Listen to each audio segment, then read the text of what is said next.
Hello everyone, welcome back to the channel. In today's video we are going to learn how to print Floyd's triangle. Floyd's triangle is a number pattern where the first row contains one number, the second row contains two number, and so on. It's a great exercise for understanding loops in Python. So let's jump right in.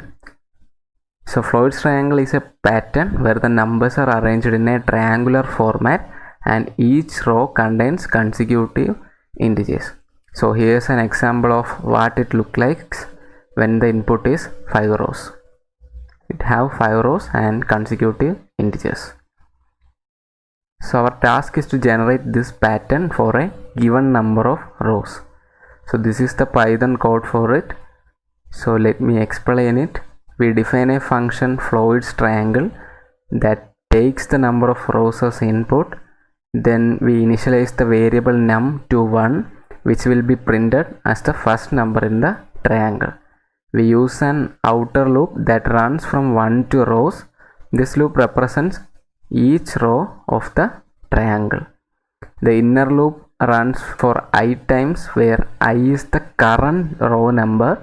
In each iteration we print the current value of num and increment num for the next number in the sequence.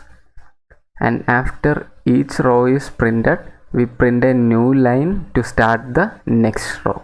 We take input from the user for the number of rows and then call the function Floyd's triangle with the entered number. So let's run this code. Let's give 5 as input. It should print this Floyd's triangle up to 15. Yeah. Then give 4 as input, so it should print up to 10.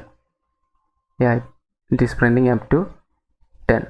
So the key concept we learned are using the nested loop to generate a pattern of numbers, then dynamic number incrementation, then user input handling, taking input from the user to customize the input.